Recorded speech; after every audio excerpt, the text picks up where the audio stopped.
Alright, so it's been a while since I made some videos and I wanted to show you the progress so far. So I'm going to go ahead and get this video posted. I had hoped to have at least one side of the hull completely planked before posting this next video, but I hurt my back a few weeks ago and I haven't been able to do any work on the boat for about 3 weeks now. And it's probably going to take me at least another 3 weeks before I fully recover. So I've got the sandbags here right where I left them. Haven't picked them up or moved them since I hurt my back. And yeah, so I'll go ahead and post this. But what I've got so far is one whole side that has started to be planked. At first with another layer of plywood, and then with some half-inch of cedar strips. Alright, so enjoy the rest of this video. I'm going to show you some of the previous footage that I have from this work. Alright, bye. Alright, welcome to this video, and we are transitioning in this video from working on the hull bottoms to working on the hull sides. I'm currently standing on the hull sides. They're laid down flat, one on top of the other, and the idea now is to reinforce them for impact resistance like we did with the hull bottoms.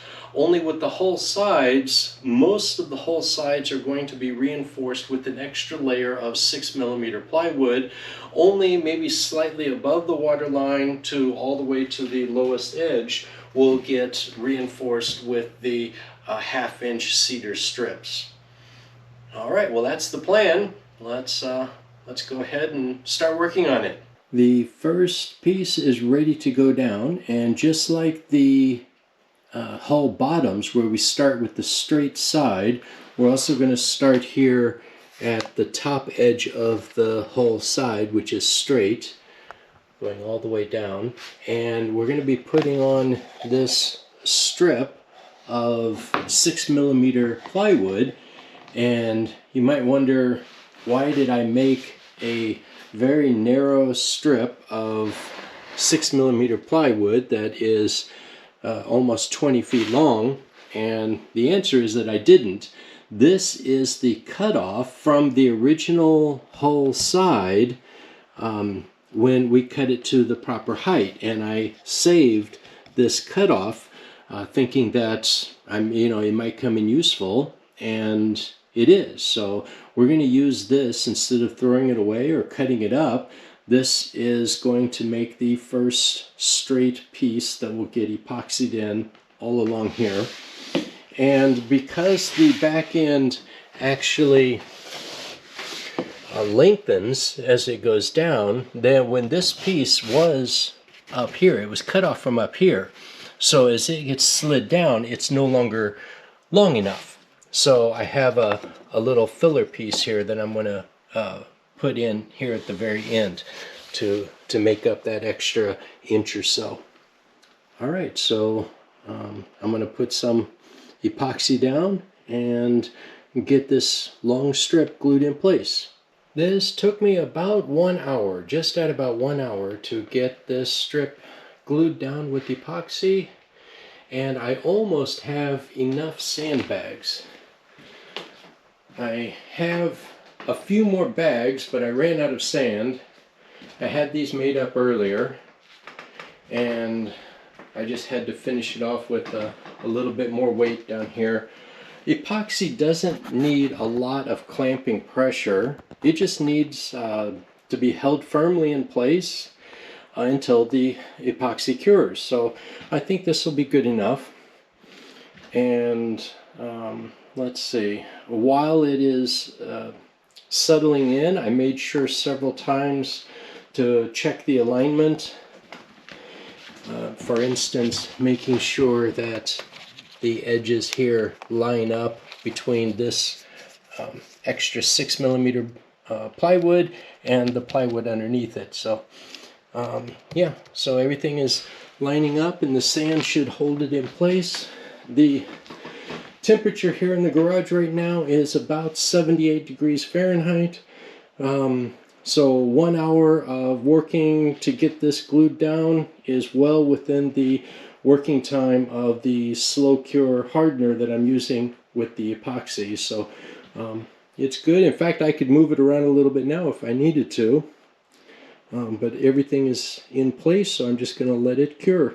The first panel reinforcement is in place, and this has been curing now not quite, maybe about half a day.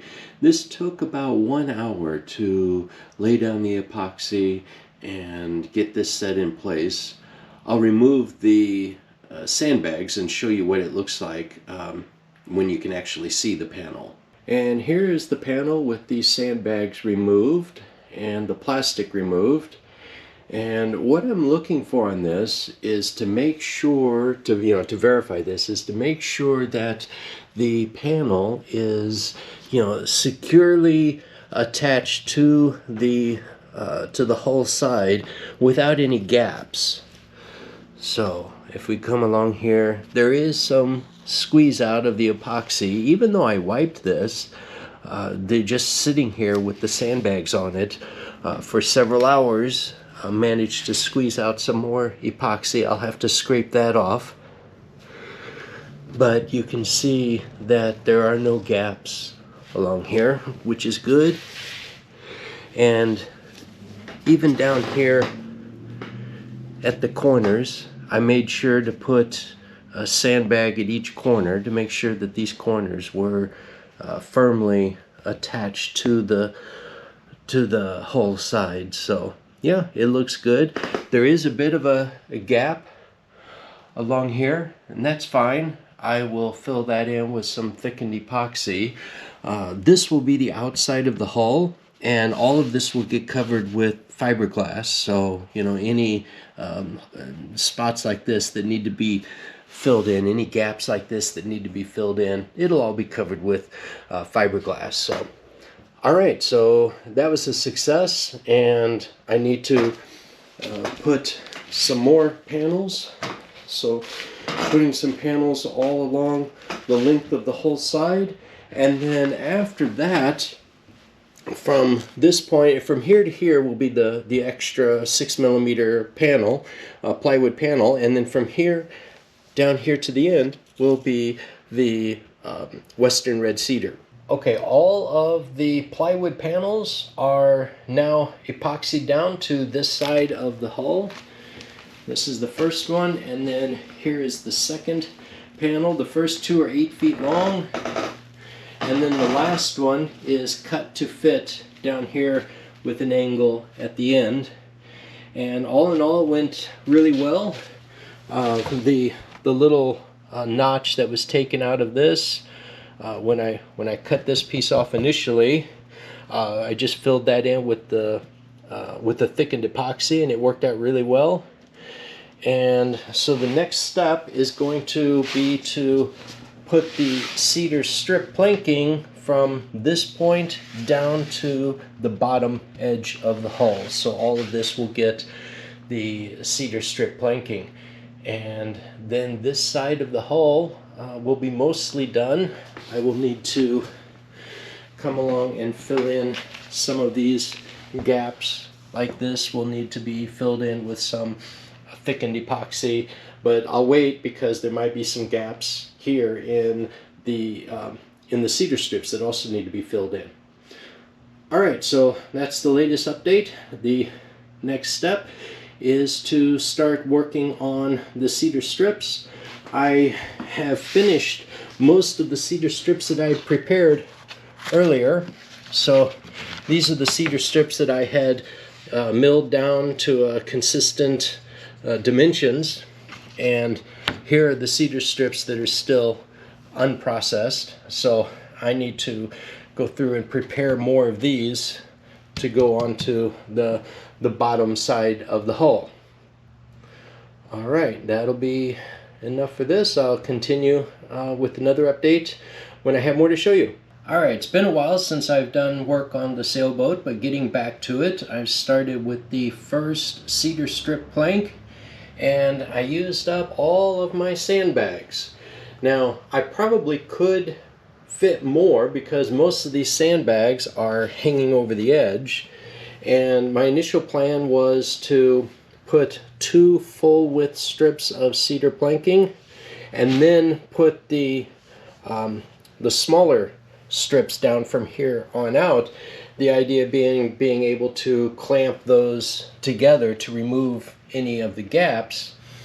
And you know, I don't really have a good edge here to clamp onto to pull those boards in. So I'm thinking I'm going to just go with full width cedar strips all the way to the bottom edge. And if there are gaps, that's fine. I'll fill those in with thickened epoxy. So I think this is going to make it easier, and you know, just better use of the wood, and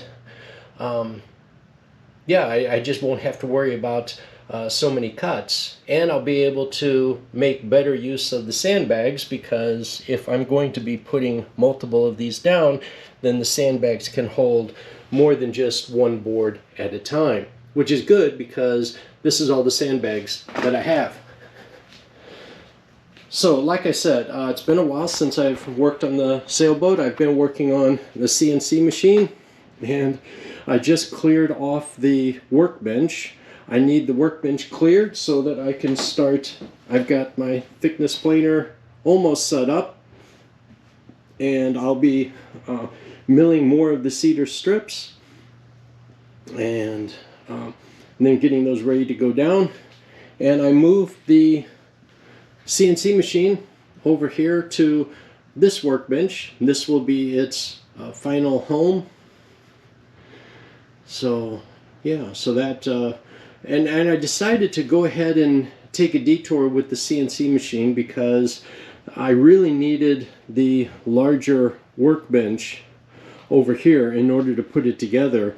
And as the Sailboat takes up more and more room in the garage, it was going to be harder to do anything on this workbench. So putting the CNC machine together now made sense, and I'll be able to use it, I'm sure, later for making other parts on the Sailboat. So it made sense to do that now. All right, so time to get to work on more of these cedar strips.